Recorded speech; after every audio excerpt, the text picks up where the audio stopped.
j'aurais voulu revenir à la question agricole et connaître vos anticipations sur notre capacité localement à éviter la rareté dans les années qui viennent à ce niveau-là. Alors,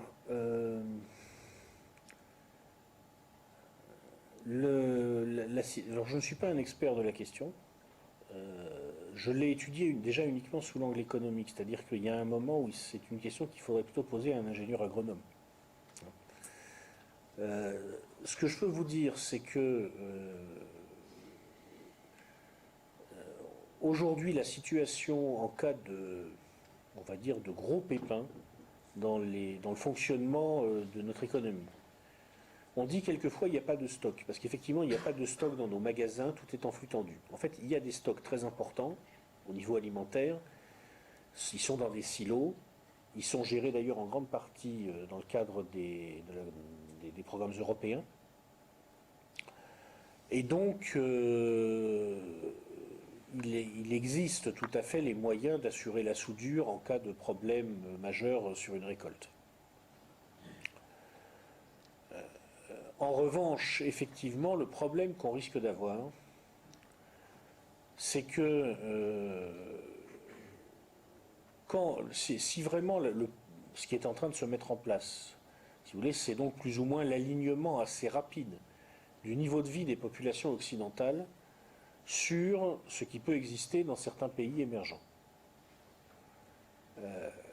Il faut voir que vous avez toujours une période de transition où il faut réapprendre à fonctionner différemment.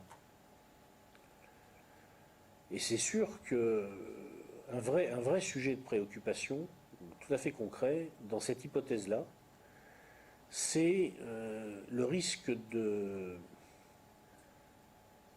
famine, il ne faut pas exagérer, de disette, il ne faut pas exagérer, mais de véritable dégradation de la qualité nutritive pour une partie significative de la population.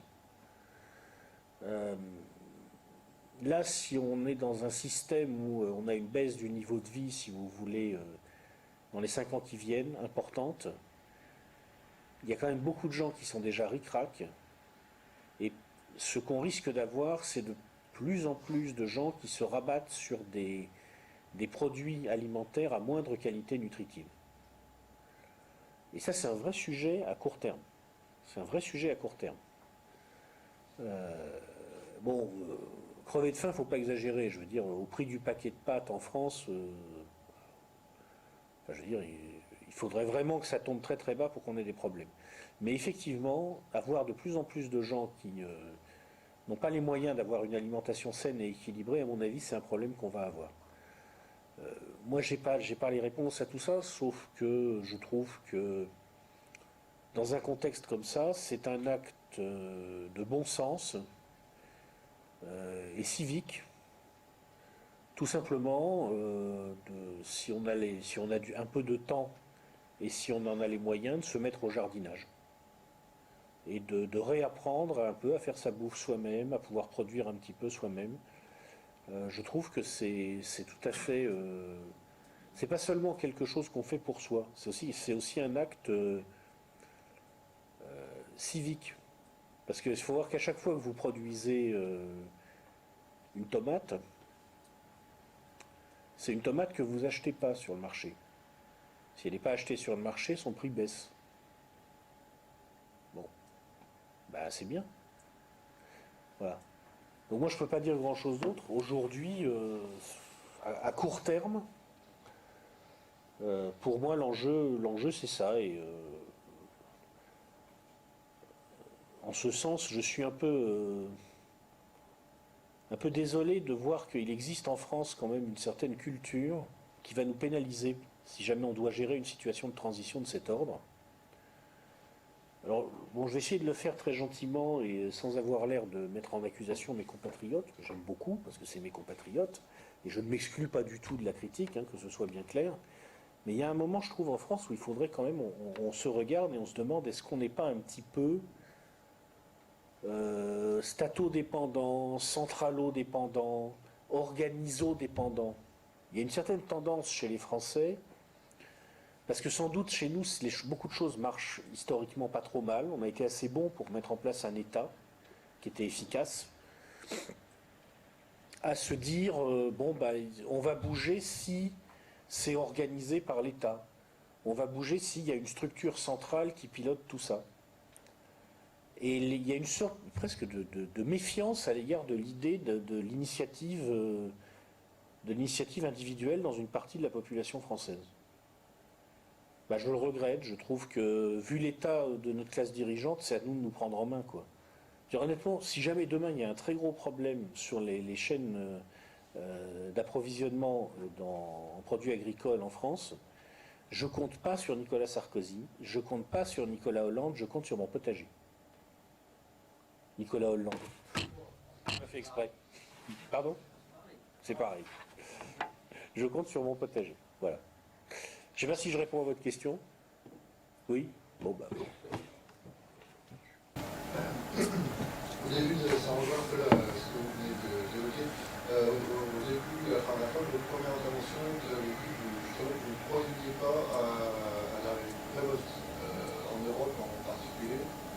Un peu plus tard, par contre, vous avez dit que vous avez expliqué qu'il y avait vraiment quand même une différence au niveau culturel et peut-être anthropologique entre l'Allemagne et la France. On ne réagit pas de la même façon quand on a faim, quand on a un problème d'un salaire qui est diminué. Et donc, la question c'est ça, c'est est-ce que vous ne pensez pas qu'il y a quand même une différence, au moins pour la France en Europe, qui ferait que la peuple ne réagirait pas pareil? Et peut-être est-ce que ça serait pas lié au fait que ça ne dépendrait pas de la vitesse de dégradation? Alors, d'abord, pour répondre à votre question, je voudrais faire une première observation qui m'a frappé tout à l'heure, qui est amusante. Est-ce que je pourrais demander aux gens qui sont dans la salle et qui ont plus de 50 ans de lever la main? Deux personnes. Combien il y a de personnes dans la salle? Combien? 70. Donc 2 sur 70, c'est-à-dire à peu près 3%. Quelle est la proportion de personnes de plus de 50 ans parmi les électeurs qui vont voter le 22 avril? À peu près 50%. Déjà, c'est un premier constat qu'on peut faire. Je crois que ça explique pas mal de choses sur le conservatisme de l'électorat français. Il est conservateur parce qu'il est vieux. Bon. Donc déjà, c'est un premier élément à prendre en compte. Est-ce qu'un peuple qui est aussi vieux peut se révolter? Je veux dire, il y a une longue histoire en France de révolte et même de révolution. 1789, 1793, 1830, 1848, 1871, ça n'arrête pas. Ça n'arrête pas. S'il y a un peuple au monde qui a fait peur à sa bourgeoisie, c'est nous. Ça, c'est clair. Mais à l'époque, il n'y avait pas parmi nous, il n'y avait pas la moitié de mecs de plus de 50 ans. Hein. Et donc, déjà, ça pose un premier problème. Je ne sais pas, parce qu'en fait, il n'y a pas de précédent historique. Hein. On n'a jamais vu ça. Je veux dire, est-ce qu'il y a un précédent historique d'une population habituée à un tel niveau de confort, aussi riche, en réalité, en termes objectifs, si on se ramène à l'histoire, ayant une pyramide des âges qui a cette tête-là, et qui doit gérer en quelques années une division probable par 2 ou quelque chose comme ça de son niveau de vie? Est-ce qu'il y a un précédent historique? Moi, j'en vois pas. Hein. Et qui n'a pas connu la guerre, qui n'a pas connu... Enfin, c'est vrai, à part les gens, disons, de plus de 75 ans ou plus de 80 ans, pratiquement, il n'y a personne chez nous qui sait ce que c'est qu'une véritable époque difficile. Hein. Bon, comment ça va réagir? J'en sais rien. Mais ce que je me dis, si vous voulez, c'est qu'il y aura, c'est sûr qu'il va y avoir des mouvements. Il va se passer des choses. Mais pour que ça embraye vraiment, il faudrait d'abord que la taille critique soit atteinte sur le nombre de gens qui se lèvent le matin en se disant « je ne sais pas ce que je vais bouffer aujourd'hui ». Et il faut être lucide là-dessus, c'est que la classe moyenne et même disons les classes populaires pas trop pauvres, disons hors précariat, aujourd'hui en France, ont encore beaucoup de marche à descendre avant d'arriver au niveau de je n'ai plus rien à perdre qui pouvait caractériser par exemple récemment les populations en Égypte. C'est pas la même chose. Hein. Alors, bon, est-ce qu'il va en sortir quelque chose? Oui, il y aura des mouvements. Sauf que la dégringolade va plus vite du fait de l'atomisation sociale en Occident. Certains groupes de dégringolade. Pourquoi? Parce que les gens, les solidarités familiales ont quand même beaucoup été détruites. Ce n'est pas le cas d'Égypte. C'est vrai que c'est vrai, vous avez raison sur on peut introduire un autre paramètre dans le raisonnement qui est que effectivement chez nous, par contre, il y a quelque chose qui peut faciliter la révolte, c'est la proportion incroyable de mecs sans attache familiale. Qui est-ce qui fait les révolutions le plus facilement? Qui est-ce qui est le plus dangereux potentiellement? Un homme qui n'a pas d'enfant, qui n'a pas de femme, qui n'a pas d'attache et qui n'a plus rien à perdre. Alors là, effectivement, en général, dans ces cas-là, il faut se mettre aux abris. C'est vrai qu'il va y en avoir beaucoup. Là, ça, il peut se passer quelque chose. Mais qu'est-ce qui en sortira? C'est ça surtout le problème. Qu'est-ce qui en sortira? Parce que pour qu'une révolte soit autre chose qu'un feu de paille, pour que ça devienne une révolution, il faut que derrière il y ait une vision. Il faut que derrière il y ait une proposition. Regardez ce qui se passe en Grèce. Ils se sont révoltés, les Grecs. Ils se sont révoltés. On ne nous le dit pas, mais il y a eu des mouvements. Il y a eu une fête, je ne sais plus, c'est la fête nationale grecque. Ils ont éjecté leur président de la tribune et ils ont remplacé le défilé militaire par un défilé des manifestants. En pleine fête nationale. Et le 14 juillet, les mecs qui convergent sur les Champs-Élysées, ils virent Sarko et toute sa bande et pouf, ils défilent sur les Champs-Élysées à la place de l'armée. Bon. Mais après, ils ont défilé pour dire quoi? Ils ont défilé pour dire non à l'austérité. C'est bien, non à l'austérité, ok. Et après, tu fais quoi?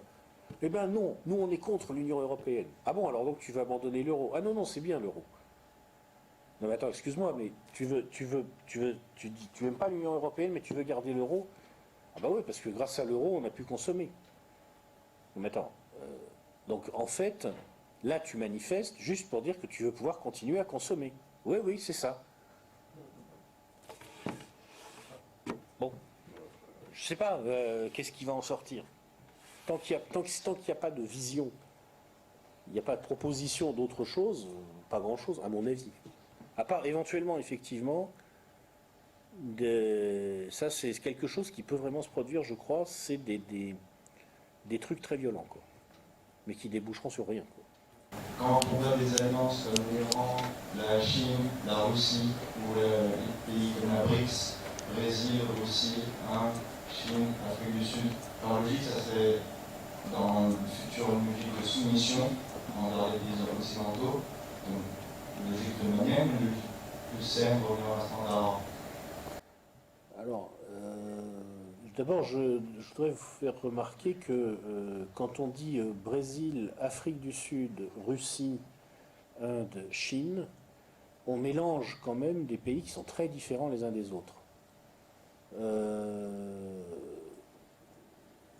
L'Afrique du Sud, je ne veux pas être méchant, mais je pense qu'ils ont été un peu raccrochés au truc parce qu'il fallait quand même qu'il y ait quelqu'un pour représenter les Africains, quoi. Mais en termes de dynamisme économique, de poids économique, par rapport à la Chine, même par rapport au Brésil, hein, le Brésil est en train de devenir une vraie grande puissance. Hein. Bon. Alors que l'Afrique du Sud, c'est quand même beaucoup plus contestable. Donc déjà, première différence. Donc forcément, c'est pas la même logique.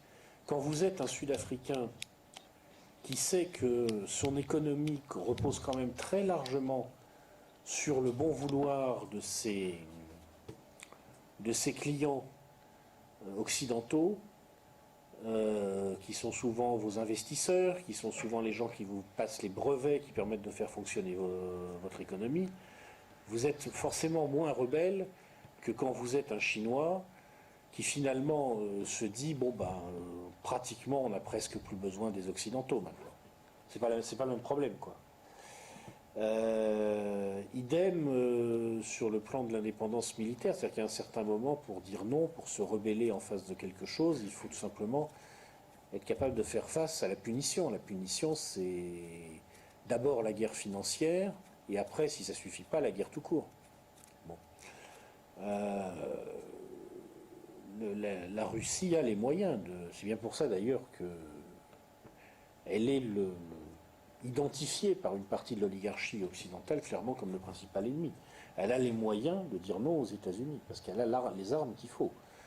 La Chine ne les a pas encore, je crois, mais bon, s'en rapproche. C'est pour ça qu'elle s'est unie à la Russie d'ailleurs. Enfin, à mon avis, c'est la raison principale. Il y a aussi les matières premières. L'Inde, le Brésil et l'Afrique du Sud n'ont pas à ce stade les moyens militaires de faire face. Bon. Donc c'est pas tout à fait la même situation, quoi. C'est-à-dire qu'on ne peut pas comparer tous ces pays.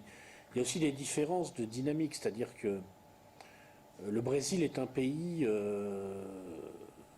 dont la dynamique économique est très puissante et la Russie est un pays qui bénéficie d'un énorme avantage lié aux hydrocarbures, mais qui a beaucoup de mal, visiblement, à développer un appareil économique diversifié. Il y a, comme qui dirait, des petits blocages là-bas. L'Inde est encore en explosion démographique. D'ailleurs, c'est un des trucs, personnellement, qui me laisse penser qu'il va se passer des choses assez graves. Vous regardez les perspectives démographiques du sous-continent indien, vous vous posez des questions quand même. Comment ils vont faire. Par contre, la Russie, elle, est en implosion démographique. Donc là encore, c'est pas le même vécu, c'est pas la même conception des choses sur l'avenir. Donc est-ce qu'on peut homogénéiser tout ça en disant il y a un truc qui s'appelle les BRICS et ils font une certaine, ils promeuvent une certaine vision. C'est plutôt une instance de coordination s'agissant du groupe BRICS, à mon avis, même si il avance petit à petit vers un ensemble de propositions où on voit bien qu'à un moment, en gros, ils vont dire aux anciennes puissances dominantes issues de la Seconde Guerre mondiale, bon écoutez, c'est nous qui devons financer le FMI, mais vous voulez garder les droits de vote. C'est nous qui relançons l'économie mondiale, c'est la Chine qui a relancé en réalité l'économie mondiale en 2009-2010 et évité la catastrophe. La catastrophe financière a été évitée par les Américains, mais la catastrophe économique, c'est les Chinois qui l'ont évitée. Parce que ce qu'on oublie toujours de dire, c'est qu'il y a un pays qui a vraiment fait du keynésianisme, et à très haute dose, depuis 4-5 ans, c'est la Chine. Et c'est elle, en fait, qui a relancé le truc.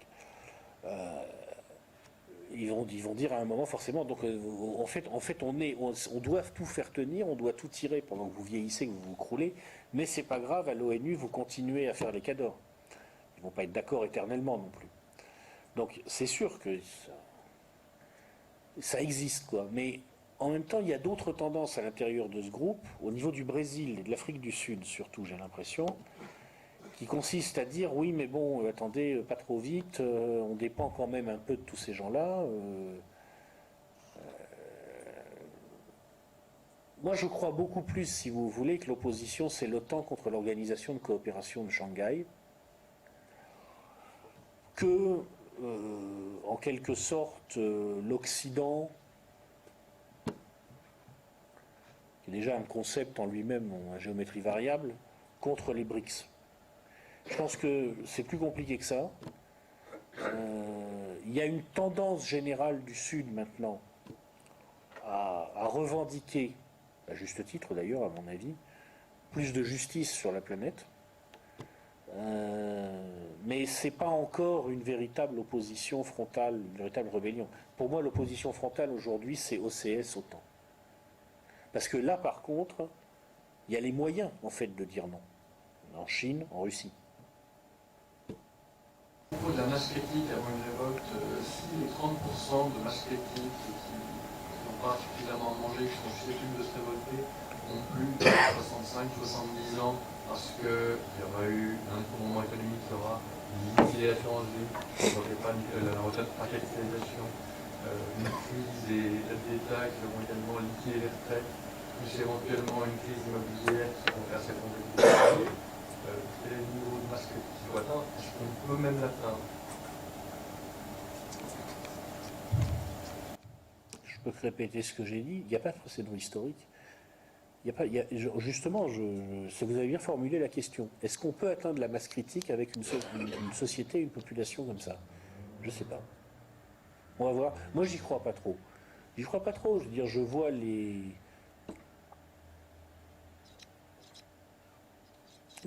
gens autour de moi. Honnêtement, il y a des moments. Je me dis, mais comment est-ce que c'est possible qu'il y ait un tel décrochage maintenant entre le monde dans lequel beaucoup de gens vivent, si j'ose dire, et le monde qu'ils perçoivent. C'est-à-dire que il m'est arrivé d'entendre des discussions entre des collègues de bureau, mais des gens ordinaires en quelque sorte. Écoutez, j'avais l'impression d'avoir été plongé par mégarde dans un film des années 70, quoi. C'était un film avec Michel Piccoli et Annie Girardot, quoi. Alors c'est sympa, je veux dire, c'était une belle époque, hein, les années 70, simplement. Là, on tombe dans des espèces de failles spatio-temporelles, maintenant, c'est pas bon. Honnêtement, je sais pas.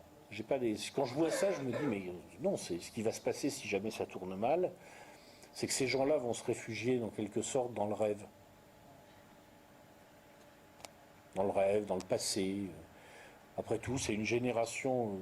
Les vétérans de la Grande Guerre patriotique sont morts de faim, parfois, à petit feu, dans la Russie des années 90. Et pourtant, on peut quand même penser que c'était des mecs qui étaient un peu plus capables de bouger que nos baby-boomers bientôt retraités. C'est triste, mais je pense que c'est comme ça.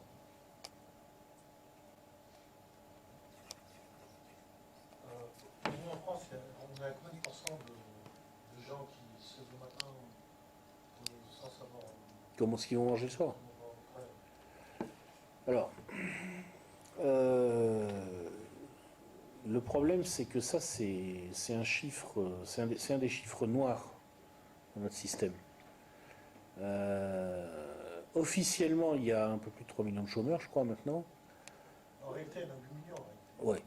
Ouais, quelque chose comme ça. Enfin, si on tient compte des gens qui sont en sous-emploi, des gens qui ont arrêté de chercher, des gens qui... comment dire, qui sont sortis du marché du travail sans être enregistrés comme chômeurs dans les statistiques, 7-8 millions. Maintenant, il y a un phénomène en France quand même, c'est que il y a énormément d'aides, de filets de protection, de sécurité quand même qui existent. Je sais bien que ça peut paraître curieux de dire ça, parce qu'on sait qu'en France aujourd'hui, il y a des gens qui passent à travers ces filets. Mais par rapport à d'autres pays, c'est quand même beaucoup mieux organisé. Donc à ce stade, à mon avis, en France, des gens qui en sont là, c'est-à-dire à se lever le matin en ne sachant pas comment ils vont manger aujourd'hui, bon, il y en a, hein, il y en a. Mais bon, si on prend les 8 millions qui sont de fait exclus du marché du travail, je pense qu'il doit y en avoir les 2/3 à peu près qui se rattrapent par un mélange de solidarité familiale et de recours à des aides diverses, publiques souvent. Et il doit y avoir 2-3 millions de personnes aujourd'hui qui sont confrontées à ce problème-là de façon concrète, je pense. Pour vous, il n'y a pas plus que ça. C'est difficile à dire, hein. Enfin, vous savez, là, je parle des gens, je parle pas des gens éventuellement qui ont ponctuellement un problème de fin de mois. Ça, c'est autre chose. Non, mais ça, c'est tout le monde.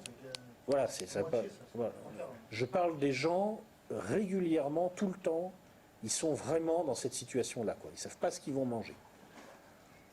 En fait, on est loin, en fait. C'est pas vraiment la crise de la crise, quoi. Pardon? On n'est pas vraiment à la crise de la crise, quoi. C'est Là, pas vraiment pété, quoi. Ah, pour l'instant, nous en France, on n'a rien vu. On n'a rien vu, en fait. Ah non, non. Parce que nous, on est protégés, on est dans une espèce de bulle pour l'instant, où on est protégé par un État qui fait son boulot. On est protégé par le fait que traditionnellement, l'économie française est moins réactive aux fluctuations extérieures que d'autres.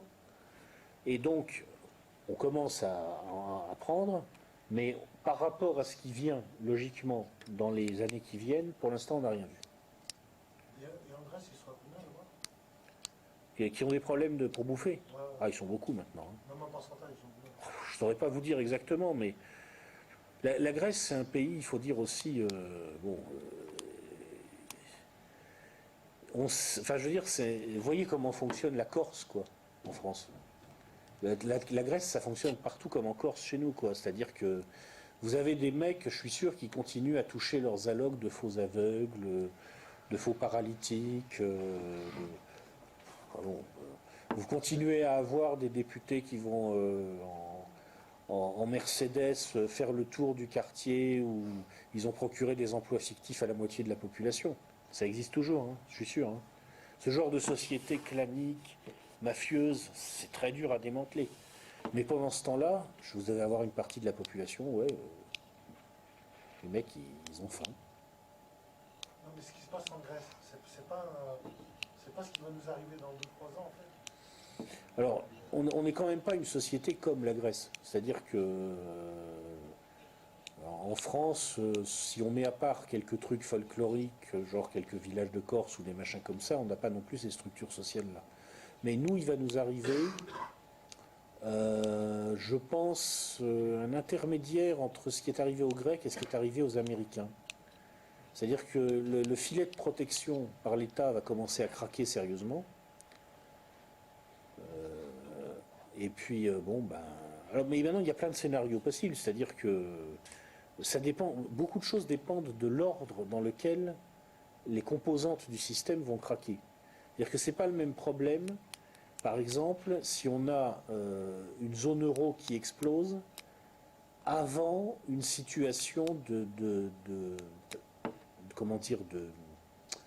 lancement très rapide d'un QE3, d'un QE4, d'un QE5 aux États-Unis et de déclenchement d'une phase d'inflation forte aux États-Unis. Il y a des choses qui peuvent dépendre de l'ordre dans lequel ça se fait. Et ça, je peux pas vous dire. Je peux pas vous dire exactement comment ça va se passer, mais enfin, ce qui est sûr, c'est qu'on n'a rien vu. Et pour vous, l'hyperinflation, par exemple, l'euro, quand ça va s'effondrer pour vous, c'est quand pour l'euro, dollar, tout ça? Alors,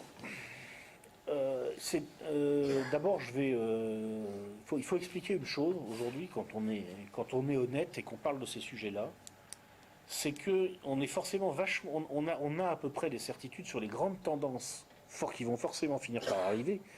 Mais quand on parle de détails, etc., il faut être vachement prudent parce que on est dans un monde un peu bizarre.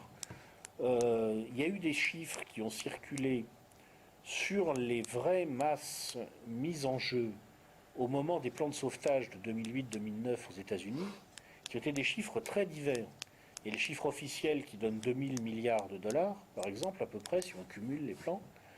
Et puis vous avez des trucs qui sont passés même dans le Financial Times, des machins comme ça, quoi, enfin des trucs des journaux institutionnels, où il y a des articles qui sont passés évoquant des sommes beaucoup plus importantes, qui sont rentrées, qui sont ressorties, on ne sait pas très bien, ça se passe dans l'opacité la plus totale. La Federal Reserve, encore une fois, il ne faut pas l'oublier, n'est pas une banque publique, c'est une banque privée, elle a des actionnaires, il y a une porosité de fait entre son bilan et le bilan de ses actionnaires. Or, ces actionnaires eux-mêmes, ce sont des banques qui ont une très haute maîtrise de ces instruments dits de comptabilité créative, qui sont ni plus ni moins que des méthodes pour truquer les comptes. On parle là de banques qui souvent, via leurs filiales et sous-filiales, sont présentes dans tous les paradis fiscaux et jouent en permanence avec leur périmètre de consolidation et qui sont, si vous voulez, en réalité des entités pratiquement intégrées avec la Federal Reserve. Donc, qu'est-ce qu'ils font réellement? Qu'est-ce que fait réellement Bernanke? Il y a ce qu'il veut bien nous dire, mais il y a tout ce qui peut se passer derrière, et d'ailleurs peut-être même il n'est même pas au courant. Comment vous voulez savoir? C'est l'opacité la plus totale. Donc ce qu'on sait, c'est évident, c'est que quand on voit que la dette publique américaine augmente de 10% par an, et que la croissance américaine officiellement est à 1 ou 2%, et en réalité, on le sait très bien, est quasiment à tonne, ils sont cuits. Quand on est à 10% de dette en plus par an, juste pour éviter qu'il y ait une décroissance, c'est que c'est cuit, c'est fini. Ça va craquer. Quand exactement? Ça dépend de toutes les magouilles qu'ils peuvent faire.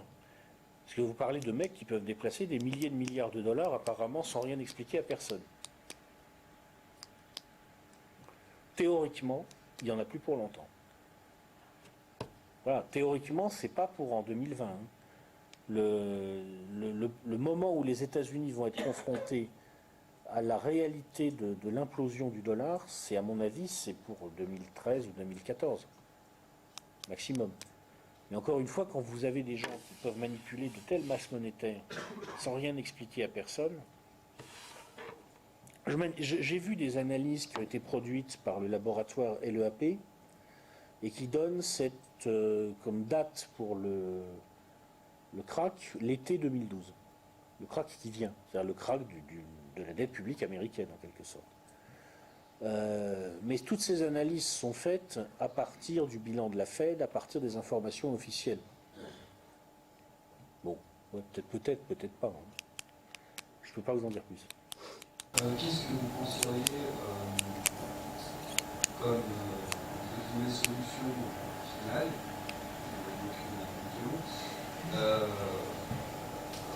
la mise en place en fait d'une gouvernance pas globale, mais une gouvernance centralisée européenne qui commençait, pour justement qui commencerait en fait par une mutualisation des pertes des États européens. Donc, citer la Grèce, le Portugal, l'Espagne, la France qui suivra sans doute l'Allemagne et d'autres. Qu'est-ce que vous penseriez en tout cas de cette solution-là, enfin, de cette issue-là en fait? C'est manifestement ce vers quoi une partie de l'oligarchie européenne veut nous amener. Ça suppose d'abord que les Allemands vont être d'accord.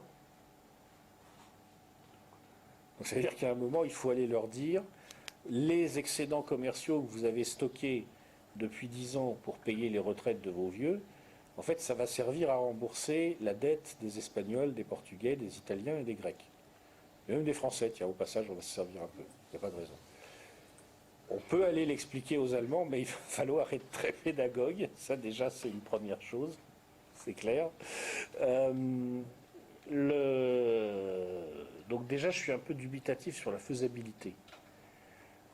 Sur la faisabilité politique, tout simplement. C'est-à-dire que vous avez des gens à la Commission européenne, des gens comme M. Van Rompuy, qui sont là, j'ai l'impression, un petit peu pour faire en sorte qu'on avance sur les dossiers quand on a la possibilité, quoi. Quand il y a un consensus momentané qui se dégage, on avance et là, clac, on met une règle comme quoi on ne peut plus reculer. Voilà, et ça avance comme ça un petit peu. Bon. Là, ils sont confrontés à une situation de crack imminent, rapide. Il faut réagir vite. Et donc, ils n'ont pas 15 ans devant eux pour le faire. Hein. Alors déjà, la faisabilité, non. Ensuite, bon, à supposer qu'ils essayent de le faire. Et après, il se passe quoi? Après, ils ont mis dans la même gouvernance, entre guillemets, européenne, tous les pays d'Europe. Donc ça veut dire que cette gouvernance, concrètement, pour le faire avaler à l'Allemagne, comment ça c'est possible? Ça veut dire que dans tous les pays d'Europe, il y a un ministre des Finances allemand. Bon, ça peut être un Français, mais en fait c'est un Français allemand, comme Trichet, quoi. Bon.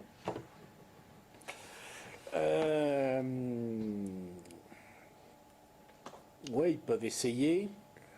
Et donc ça veut dire que dans tous les pays d'Europe, il y a un mec qui dit, comme finalement, c'est un petit peu ce que les Grecs sont en train de se faire expliquer, les gars, à partir de maintenant, vous êtes allemands. Parce que d'abord, l'Europe, c'est la liberté et la démocratie. Elle est née sur les décombres d'un continent sinistré par la Seconde Guerre mondiale. Et maintenant, tout a changé. On est tous allemands. Bon, d'accord, ok. Et c'est pas fini. Et vous donc, puisque vous êtes allemand, vous allez fonctionner comme des Allemands. Donc vous prenez cette société grecque que j'évoquais tout à l'heure. avec ses aveugles miracles, etc. Et du jour au lendemain, tout le monde fonctionne à l'allemande. Ça n'existe pas, ça. Non mais c'est un fait. Donc moi je dis ça marchera pas. Voilà. Il est possible que ça ne marche pas, mais qu'il le fasse quand même, que ça continue à ne pas marcher, mais qu'il continue à le faire, et que pendant un certain temps ça dure comme ça. Ok, ça c'est vrai. C'est vrai, ça je suis d'accord. Ça peut d'ailleurs être une des façons pour eux de gérer l'ajustement brutal dont je parlais. Mais ça ne marchera pas quand même, quoi. C'est ce que je veux dire, quoi. Voilà. Dans leur truc, là, de... Non, mais rien ne peut marcher, évidemment. Mais à partir du moment où vous avez une construction qui nie la réalité,